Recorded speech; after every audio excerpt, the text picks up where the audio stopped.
sayyiati a'malina may yahdihillahu fala mudhillalah wa may yudlilhu fala hadiyalah. Asyhadu an la ilaha illallah wa asyhadu anna Muhammadan abduhu wa rasuluhu la nabiyya ba'dah.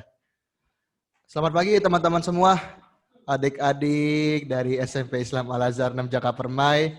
Senang rasanya bisa kembali lagi ke rumah. Betul seperti yang bilang dikatakan Pak Hazik barusan, bahwasannya adalah saya Okta Wijaya, alumni SMP Islam Al-Azhar 6 Jaka Permai, angkatan 19 atau bisa dibilang lulus pada tahun 2013.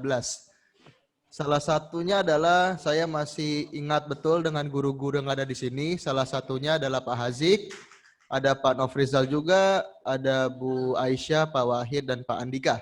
Dan alhamdulillah beliau masih mengajar di sini. Dan mungkin untuk slide-nya bisa ditayangin sekarang, Pak.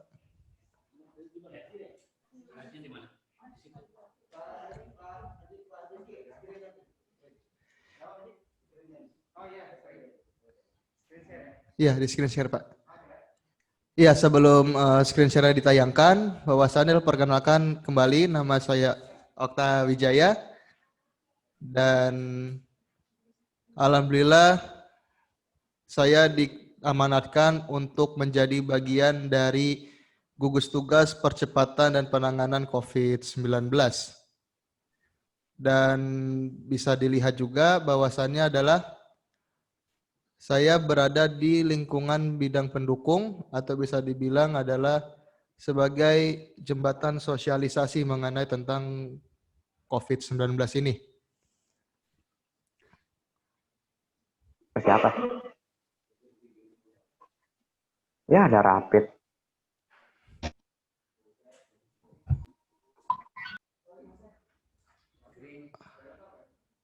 Udah ada deskripsi, Pak.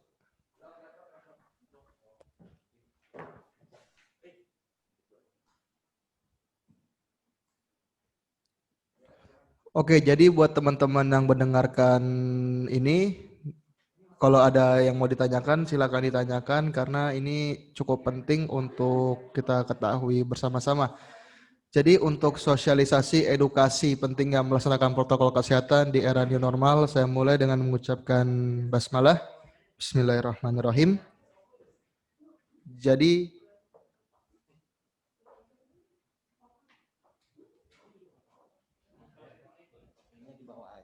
minumnya biar kelihatan. iya, Pak.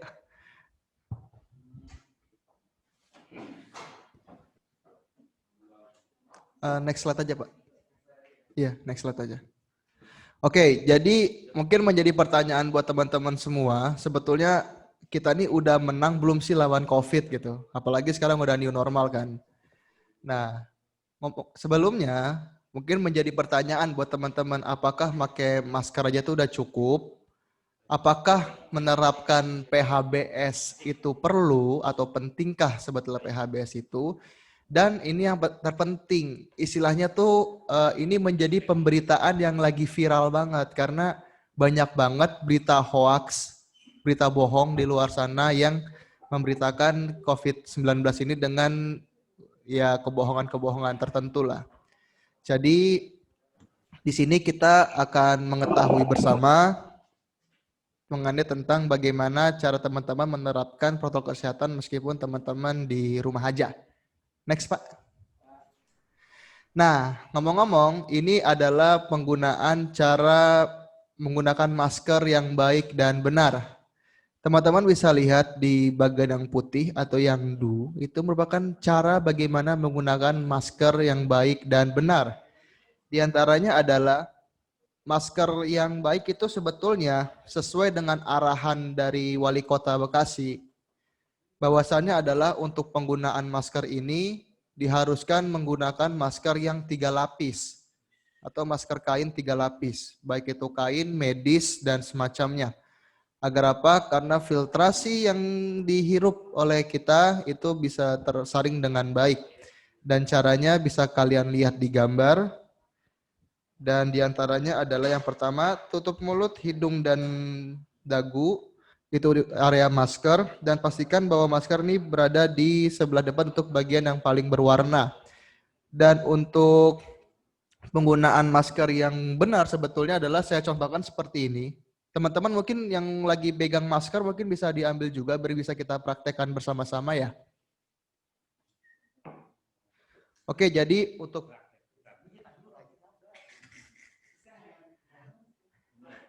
ya nggak usah di next Pak. Saya mau lihat gambar anak-anak dulu. Iya, mau lihat teman-teman dulu. Iya. Mohon izin ya Pak. Iya.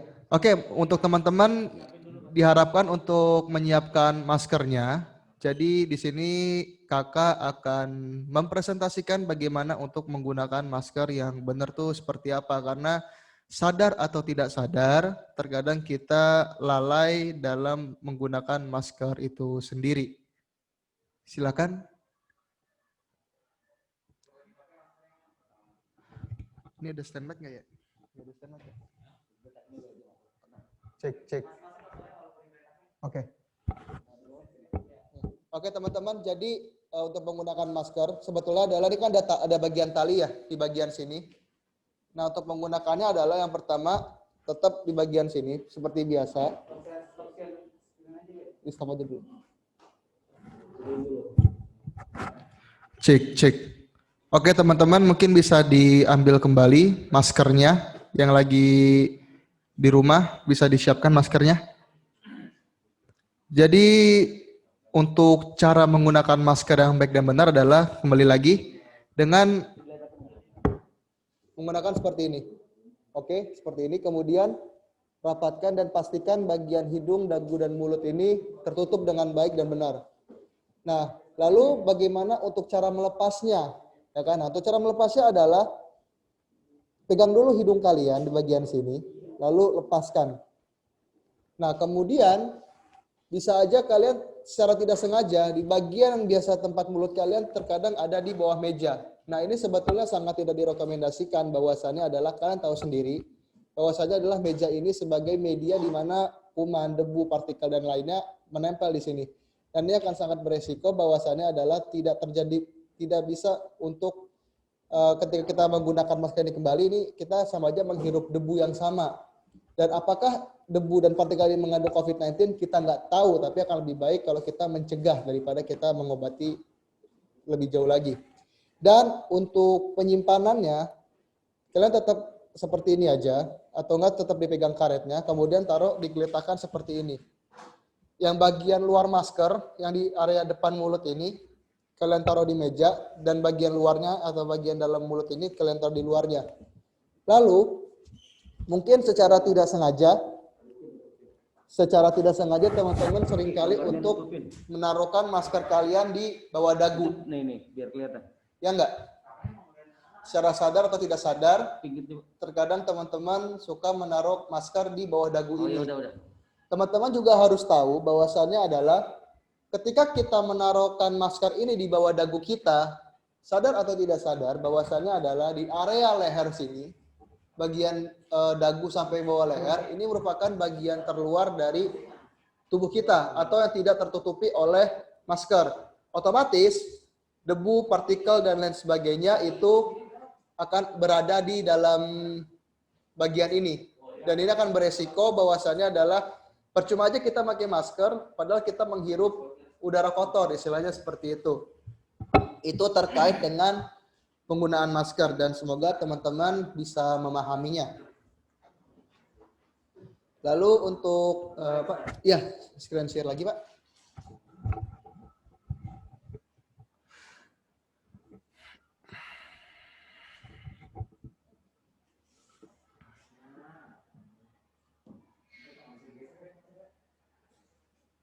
Oke, jadi di awal kita bahas selanjutnya ya. Di awal tadi kakak sempat nyinggung tentang PHBS. Nah, buat teman-teman yang belum tahu apa itu PHBS, PHBS ini merupakan singkatan dari pola hidup bersih sehat. Nah, cuman untuk PHBS di era COVID-19 dan di era new normal ini berbeda dengan PHBS pada umumnya. Dan dilansir dari Kementerian Pertahanan Republik Indonesia dan Kementerian Kesehatan, bahwasannya adalah untuk bisa menerapkan pola hidup bersih sehat di era new normal, yang pertama dan paling utama adalah teman-teman harus bisa menjaga daya tahan tubuh kalian. Kalau nggak salah, untuk anak SMP ini usianya rentan 12 sampai 15 tahun ya Pak. Nah, teman-teman juga harus sadari, terutama untuk teman-teman yang suka keluar rumah, dan terutama untuk teman-teman SMP yang kelas, ini ada kelas 9-nya nggak Pak? Sadar atau tidak sadar, teman-teman yang kelas 9 atau kelas 8 mungkin ada yang sudah nyobain yang namanya ngerokok. Dan saya mungkin bisa memastikan itu, pasti ada yang ngerokok di sini. Dan untuk teman-teman yang merokok, terutama kalian yang masih berusia 12 sampai 15 tahun, kalian saya ingatkan untuk berhati-hati karena kalian adalah carrier. Kalian mungkin sehat, tapi secara sadar atau tidak sadar, kalian adalah pembawa penyakit untuk orang tua kalian ketika kalian nongkrong di luar rumah. Dan maka dari itu, untuk menerapkan pola hidup bersih dan sehat, yang pertama adalah ketika teman-teman nongkrong dimanapun tuh berada, mau di mall, di kafe, di rumah teman, dan lain sebagainya, sangat disarankan untuk mandi setelah dari luar. Karena mengingat kota Bekasi, kota yang kita tinggali saat ini, sudah menjadi zona merah penyebaran virus COVID-19. Dan tercatat sudah lebih dari 53 kelurahan di seluruh Bekasi. 53 kelurahan di seluruh Bekasi atau sudah lebih dari 1.000 kasus penyebaran COVID-19, baik itu usia tua maupun usia muda. Jadi teman-teman yang masih usia 12 sampai 15 tahun, yaitu kalian, untuk bisa menjaga orang-orang di sekitar kalian termasuk orang tua kalian sendiri. Oke, terkait dengan pola makan. Pola makan ini merupakan sesuatu yang sangat penting, bahwasannya adalah sadar atau tidak sadar, tanpa kita sadari bahwasannya adalah seringkali kita abai terhadap pola makan yang sering kita makan. Seperti kebanyakan makan mie instan, kebanyakan minum minuman bersoda, kebanyakan ngopi, dan lain sebagainya. Dan alangkah lebih baik jika kita mengatur pola makan dengan makan 4 sehat 5 sempurna. Makan sayur, buah, susu, daging yang cukup, karbohidrat, protein, dan lain sebagainya. Dan yang kedua, ini kurang lebih hampir sama yang pertama, bahwasannya adalah teman-teman juga harus hati-hati dalam mengonsumsi makanan apapun. Apalagi teman-teman yang suka jajan, yang suka nge-GoFood, yang suka minum boba, harap perhatikan kembali konsumsinya karena bisa dibilang ini sangat terpengaruh terhadap daya imun tubuh teman-teman semua. Lalu kemudian olahraga. Nah, mungkin teman-teman ngerasa ya, kayak ini kan sekolah libur, udah berbulan-bulan, udah lama nggak main futsal bareng teman, udah lama nggak main basket, udah lama nggak kelas meeting. Teman-teman pasti bete, kesel karena nggak ada teman main, nggak teman olahraga. Nah, mungkin ini bisa menjadi kesempatan baik buat kalian untuk mengimprovisasikan tubuh kalian untuk memperbaiki sistem tubuh kalian dengan cara olahraga yang teratur. Lalu yang keempat, merokok. Sudah bilang saya di awal bahwasannya memang merokok ini sangat beresiko gitu, terutama buat kalian yang suka nongkrong. Terus yang kelima, menjaga kesehatan mental. Nah, menjaga kesehatan mental ini terutama yang menjadi fokus saya adalah untuk teman-teman yang dalam tanda kutip baperan. Gampang kebawa perasaan, gampang suka kesel sama orang, terus mungkin ada masalah keluarga. Dan mungkin kalau teman-teman ada yang tidak pernah atau malu curhat sama orang tua, bisa juga curhat sama Pak Hazik atau dengan guru BK yang lain. Ya kan Pak? Mantap. Next Pak. Sering. Sorry. Oke, cara membedakan hoax dan fakta yang beredar di sekitar kita. Mungkin ini adalah cara yang saya bisa berikan. Diantaranya adalah yang pertama, judul berita yang provokatif. Maksudnya provokatif di sini adalah berita yang mengandung unsur untuk memancing emosi. Misal termometer gun merusak otak. Ini kan lagi viral nih. Padahal thermal gun itu atau termometer gun itu tidak merusak otak yang katanya pakai sinar laser dan lain sebagainya. Nah, thermal gun itu atau yang sering kita lihat satpam di mall ya, kalau kita kemarin habis dari SMB atau dari mall-mall yang lain, kan suka dicek suhu tuh pakai termometer tembak, ya kan? Nah, itu mungkin teman-teman kaget nih buat apa sih? Dan kenapa harus di kepala gitu kan? Nah, bahwasannya adalah thermal gun itu bukan menembak dengan laser. Ini bukan seperti permainan perang bintang di Dufan, enggak. Tapi ini mengandung yang namanya sinar inframerah, di mana ini untuk mendeteksi suhu tubuh yang ada di tubuh kita. Nah, kenapa harus di kepala? Karena ini merupakan sentralisasi dari bagian tubuh kita dalam mengatur suhu. Bahwasanya seperti itu. Istilahnya, kalau kita demam nih, kalau kita demam, pastikan yang dikompres itu kan pasti bagian kepala kan, bukan bagian tangan. Nah, makanya kadang ada orang yang suka memakaikan termagan di tangan karena sudah terpengaruh oleh hoax tersebut. Makanya untuk logikanya adalah kalau misalnya kita kompres ketika badan kita panas, pasti yang dikompres itu bagian kepala, bukan bagian tangan. Nah, terus untuk cek fakta, yang kedua, alamat situs atau website yang tidak kredibel. Nah, mungkin untuk teman-teman, saya sebenarnya kurang tahu ya, apakah teman-teman ini update berita tentang corona atau tidak.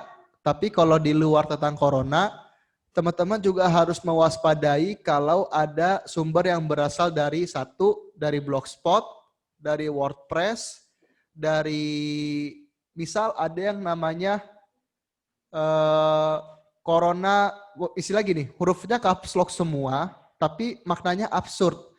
Corona virus mematikan.co.id.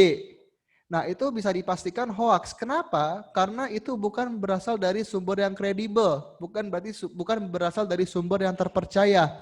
Kalau teman-teman mau tahu sumber yang terpercaya, banyak di internet juga. Di antaranya mungkin saya bisa sebutkan, ada Kompas, ada Warta Kota, ada RCTI, kalau ada okezone.com, terus ada liputan6.com, dan media-media kredibel lainnya. Maka dari itu teman-teman juga harus bijak dalam menentukan berita atau bisa memilih berita yang sesuai dengan konsumsi yang teman-teman baca gitu. Dan teman-teman juga harus tanya ke orang tua kalian, tanya ke teman-teman kalian, dan teman-teman juga harus waspada jika teman-teman masuk ke dalam di dalam grup WA keluarga. Karena apa? Disitulah sarang hoaks bermunculan di situ.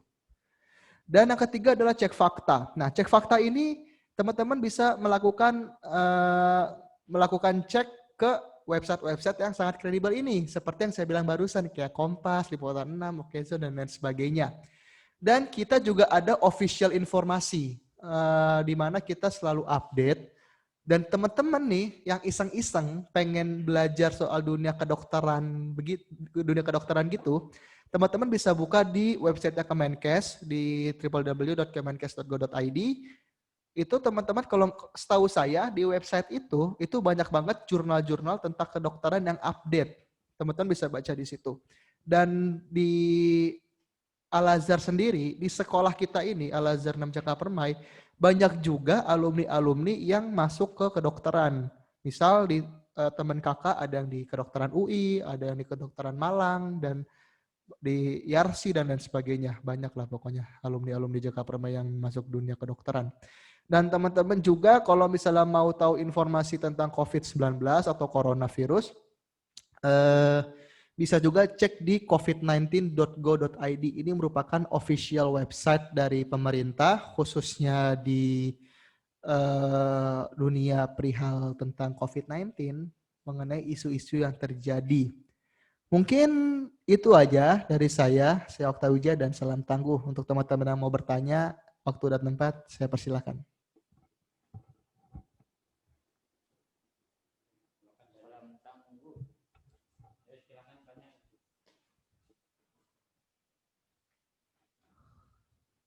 Mungkin teman-teman ada yang belum jelas tentang materi yang kakak jelaskan, atau ada yang mau teman-teman tanyakan,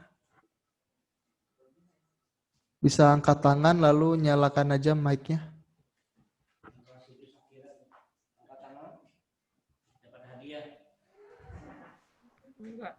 Yang jawab dapat hadiah. Saya dong, Pak. Rizka. Rizka ya? Siapa aja? Rizka, Naila. Oh enggak. Oke, Rizka silahkan. Assalamualaikum warahmatullahi wabarakatuh. Saya mau tanya, kalau misalnya kayak olahraga, saya dapat dari info dari mama saya, kalau misalnya kita olahraga kayak sepeda gitu, lagi kayak COVID gini, katanya gampang tertular atau gimana, Pak? Kak, Oke. Pak lagi. Oke, thank you Rizka. Nah, ini menarik nih tentang apakah bersepeda tidak menggunakan masker itu memicu terinfeksi virus corona. Gini, untuk olahraga yang bisa dikatakan olahraga berat yang mampu untuk memengaruhi terhadap pernafasan, tentu tidak diwajibkan untuk menggunakan masker. Kenapa? Karena sekali lagi, masker ini merupakan selain untuk menutup mulut adalah untuk menyaring udara kotor. Dan disinilah bahwasannya adalah ketika kita menggunakan masker akan beresiko untuk nafas kita bisa menjadi sesak. Terutama untuk teman-teman yang punya asma, ini akan sangat berbahaya sekali karena salah satu gejala virus corona atau gejala yang secara klinis adalah sesak nafas. Nah, perihal tentang gejala COVID-19 ini, ada sebuah gejala baru dan saya harap teman-teman yang usia di antara 12 sampai 15 tahun otomatis semuanya 354 yang ada di ruangan ini, saya meminta kepada kalian untuk dengarkan ini baik-baik. Ada gejala baru yang namanya happy apa namanya?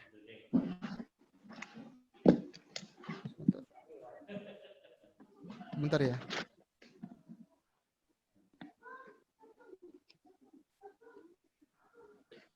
Oke, ada gejala baru yang namanya happy hypoxia. Nah, apakah itu happy hypoxia? Happy hypoxia ini merupakan gejala COVID-19 yang bisa dibilang tidak ada gejala klinis sama sekali.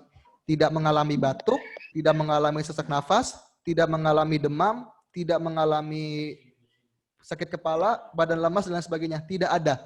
Namun ketika happy hypoxia ini sudah terdeteksi ketika kita sudah diagnosa OTG atau orang tanpa gejala, dan ini menyerang terhadap oksigen yang ada di darah kita. Maka dari itu saya tekankan kepada teman-teman, khususnya kalian semua 353 yang ada di ruangan ini dan termasuk Bapak Ibu yang saya hormati, untuk bisa menjaga daya tahan tubuhnya, bisa untuk menjaga pola makan hidup sehatnya, karena ini sangat berbahaya sekali. Dan dimohon kalau kalian keluar rumah, kalian dari mall atau dari mana, tolong ingatkan ini kepada keluarga kalian. Ini bukan hoax, ini benar-benar pure dari gugus tugas, dan ini amanah yang disampaikan oleh gugus tugas kepada saya. Selanjutnya ada yang mau bertanya lagi?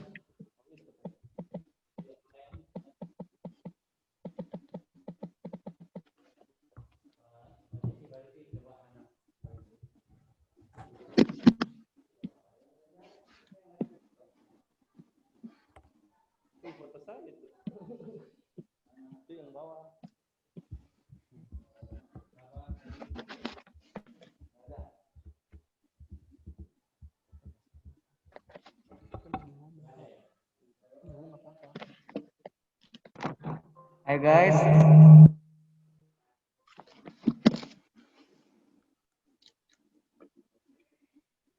Silakan teman-teman kalau masih ada yang mau dipertanyakan kembali, karena ini penting banget buat kita semua dan kakak harap ini dicatat dan bisa diinformasikan ke orang tua kalian.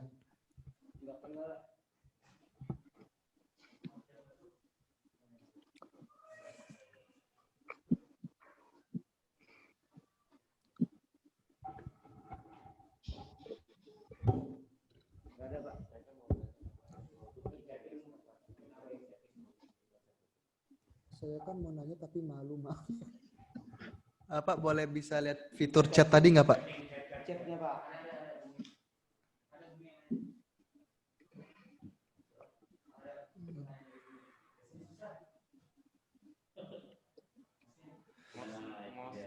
Oke, ini dari Bumi.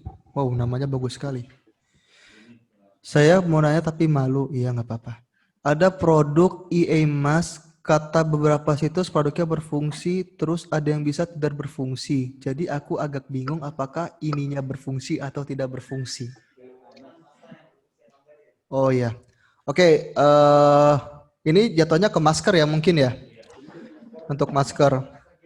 Jadi teman-teman, masker itu kalau tidak salah ada 3 jenis yang menjadi rekomendasi dari Kementerian Kesehatan. Yang pertama adalah masker kain seperti yang digunakan oleh Pak Hazik ini. Ngomong-ngomong mungkin teman-teman bertanya kenapa saya nggak pakai masker, karena ini situasinya saya sedang berbicara, jadi mau nggak mau harus lepas masker gitu. Yang kedua ada masker medis. Masker medis itu yang kayak merek Sensi atau yang masker yang lapis 3 yang kotakan teman-teman bisa lihat, yang biasa teman-teman lihat. Lalu kemudian juga ada namanya masker N95. Nah, masker N95 itu bentuknya rapat, warnanya putih kayak batok kura-kura kalau nggak salah. Itu sebenarnya lebih tepatnya dipakai untuk medis atau yang ada di garis terdepan atau dokter bisa dibilang. Nah, kalau buat kita-kita, buat sipil atau masyarakat, disarankan untuk menggunakan masker kain atau masker medis yang merek Sensi, yang sejenis kayak Sensi. Dan sesuai dengan instruksi Wali Kota Bekasi, bahwasannya adalah sangat disarankan dan sangat dianjurkan untuk menggunakan masker yang 3 lapis. Karena apa? Disitulah memang udara bisa lebih terfilter istilahnya kayak gitu. Dan juga ada yang masker Xiaomi kalau nggak salah yang tadi dibilang yang ditanya Bumi yang soal ada klip. Nah itu yang masker Xiaomi itu cuman ada kipasnya gitu kan, yang ada kipasnya gitu. Cuma itu sebetulnya untuk keramaian sendiri itu tidak menjamin. Bahkan itu lebih parah lagi. Dan teman-teman bisa lihat di YouTube, di Pricebook kalau nggak salah, bahwasannya adalah di situ bisa membandingkan antara masker yang menggunakan kipas itu sama masker yang biasa. Pertanyaan kedua. Oke. Bapak, ya Allah masih 22 tahun saya. Oh. Bapak, saya mau nanya, apakah kram perut salah satu gejala COVID-19 sebab ada yang meninggal secara mendadak karena kram perut dan dimakamkan secara COVID? Oke, teman-teman, jadi kalau ditanya apakah ada orang yang benar-benar meninggal pure karena COVID, beberapa pendapat ada yang bilang enggak, namun beberapa pendapat juga ada yang bilang iya. Namun saya lebih tepatnya bilang ke enggaknya aja ya. Karena apa? Bahwasannya adalah COVID-19 ini beresiko untuk anak di bawah usia 12 tahun dan orang tua di atas 45 tahun. Yang dalam tanda kutip sudah mempunyai yang namanya penyakit komplikasi seperti diabetes, jantung, asam urat, stroke, dan lain sebagainya. Dan itu sangat beresiko untuk para orang tua kita untuk terkena COVID. Maka dari itu saya ingatkan lagi kepada teman-teman semua untuk ketika pulang dari mall, pulang dari luar, nongkrong dan segala macam, disarankan untuk mandi terlebih dahulu sebelum meluk dan cium tangan orang tua. Dan jangan lupa untuk menyediakan masker dan hand sanitizer ketika teman-teman keluar rumah. Seru nih, banyak yang nanya nih. Ya. Nah, jadi untuk apakah kram perut bisa menyebabkan corona? Sebenarnya enggak juga, tapi kemungkinan kalau misalnya ada penyakit komplikasi yang lain itu bisa menyebabkan COVID memang. Next, tentang berenang ya. Kak, kalau berenang bisa kena corona enggak? Oke, jadi sebetulnya sangat disarankan untuk saat ini teman-teman yang punya kolam renang sendiri, alhamdulillah, Dan untuk teman-teman yang mau berenang di kolam renang umum, untuk bisa mensabarkan diri kalian. Karena apa? Virus corona ini menular melalui droplet atau air liur lah bisa dibilang kayak begitu. Melalui udara bisa dibilang. Kenapa? Ya, enggak dong. Enggak dong. Tapi kan lebih tepatnya jangan berenang dulu lah untuk saat ini sampai waktu yang ditentukan gitu. Iya, kalau kamu berenang pribadi boleh. Kamu mau ke sepedahan? Sepedaan pakai masker boleh aja. Sudah saya bilang di awal bahwasannya adalah boleh pakai masker. Cuman untuk teman-teman yang punya penyakit asma, sangat disarankan untuk tidak menggunakan masker karena ini sangat beresiko buat teman-teman. Lanjut. Saya mau tanya, tante saya dokter mengalami COVID. Terus kata yang menangani pasien COVID, saya kalau pengen keluar kota harus rapid test dulu. Tapi kalau lihat di medsos katanya tinggal dikasih KTP sama STNK. Kok kayak ditilang ya?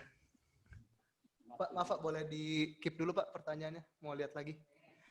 Sebenarnya gini, kalau misalnya kita mau keluar kota menggunakan kendaraan umum seperti kereta dan pesawat, itu memang wajib untuk melakukan rapid test. Dan untuk jangka waktu masa berlakunya hasil rapid test itu untuk saat ini selama 30 hari, yang awal mulanya 2 minggu saja atau 14 hari.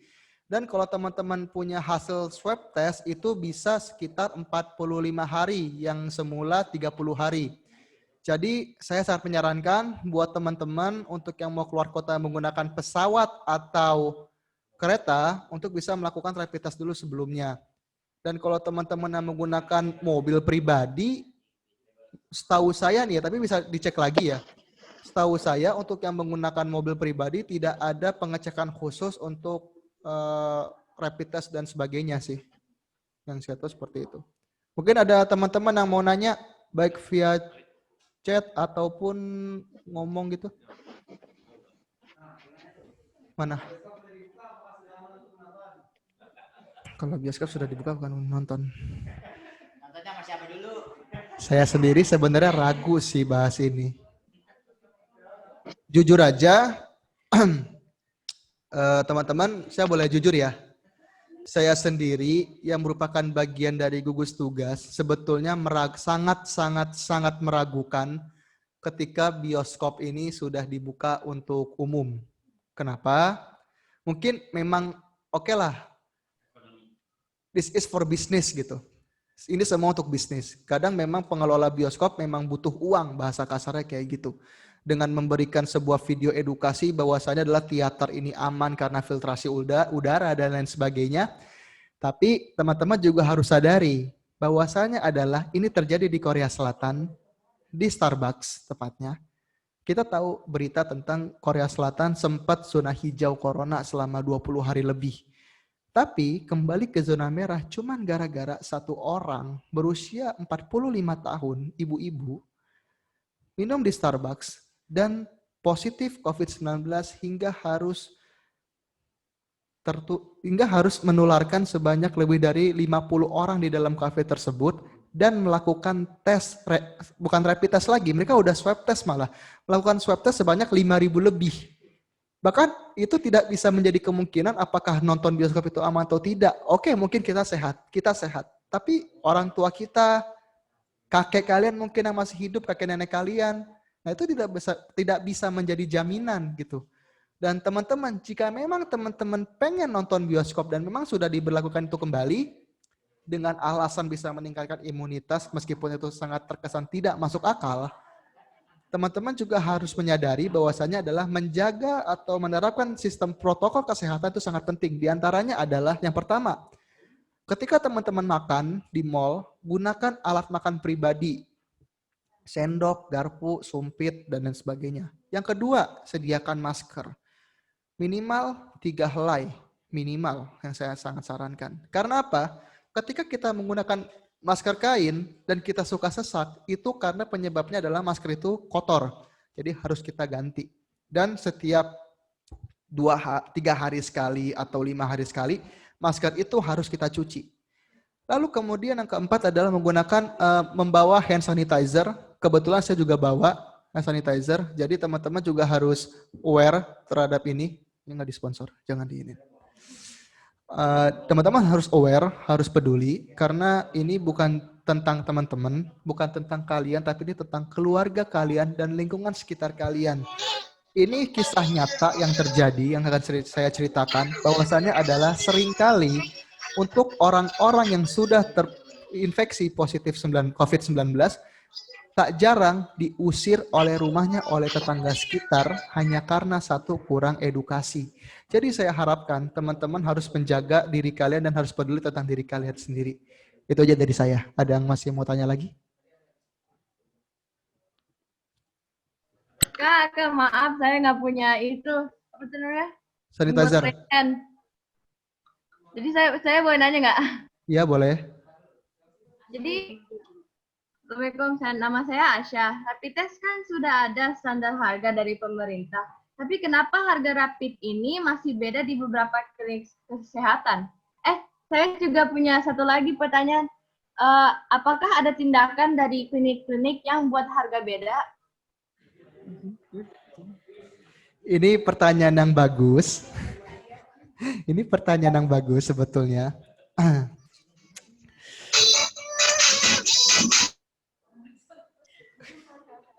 Oke, kenapa saya tersenyum? Karena ini jujur ya, saya sendiri sebenarnya miris akan hal ini. Karena dari Kementerian Kesehatan sudah memberikan standar minimal untuk harga rapid test itu sebesar 75.000 sebetulnya. Minimal 75.000 sudah ditekan gitu sama Kementerian Kesehatan. Nah, untuk kenapa harganya bisa naik, kayak ada yang 350.000, ada yang 500.000 bahkan, itu karena dari pihak rumah sakitnya itu sendiri. Jadi, kalau teman-teman mau rapid test atau swab test, disarankan untuk, kalau mau yang gratis nih ya, kalau mau yang gratis, ikut aja di event-event tertentu yang melaksanakan rapid test atau swab test gratis. Tapi kalau misal teman-teman mau bayar, ya silahkan, bisa di mana aja. Tapi kalau teman-teman ya amit-amit kena COVID, wassalamualaikum, udah, istilah kayak gitu. Tapi ada kemungkinan sembuh, tenang aja. Ada lagi yang mau nanya?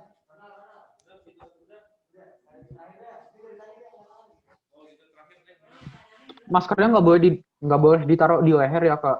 Kalau Kenapa? dilipet jadi kan tadi maskernya nggak boleh ditaruh di leher. Kalau dilipat jadi dua gini boleh Kak. Oke. Oke, Ronald, ini penting juga bahwasannya adalah untuk masker lebih baik ditaruh aja. Taruh di meja, jangan ditaruh di bawah dagu meskipun nggak kena ya. Lebih baik dilepas aja gitu. Atau enggak, ini bukan ngelucu ya, ini nggak ngelucu loh. Kayak begini nggak apa-apa. Kayak gini nggak apa-apa sebetulnya. Daripada kalian harus nyangkutin di bawah sini, karena kan berpotensi gitu loh. Mending diginiin aja udah, atau enggak dilepas semuanya. Karena kan kalau kita makan atau kita ngopi, karena kita kan suka nggak sadar kayak kejatuhan airnya, kejatuhan biji nasi dan lain sebagainya kan sangat disayangkan gitu.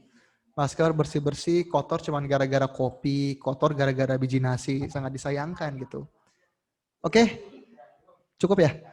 Oke, jadi terakhir dari saya, buat teman-teman yang ada di room ini, terima kasih banyak sudah berpartisipasi ke dalam program Muharram ini dan sudah mendengarkan penyuluhan tentang COVID-19 dari saya, perwakilan dari gugus tugas COVID-19. Untuk teman-teman yang punya Instagram atau Twitter, bisa follow aja di @oktawijaya2110 dan gak apa-apa Bu, sekali-sekali.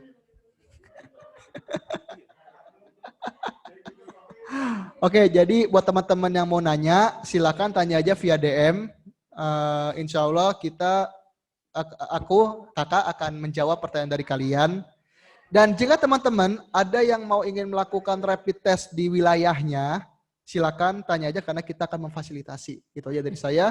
Terima kasih. Assalamualaikum warahmatullahi wabarakatuh.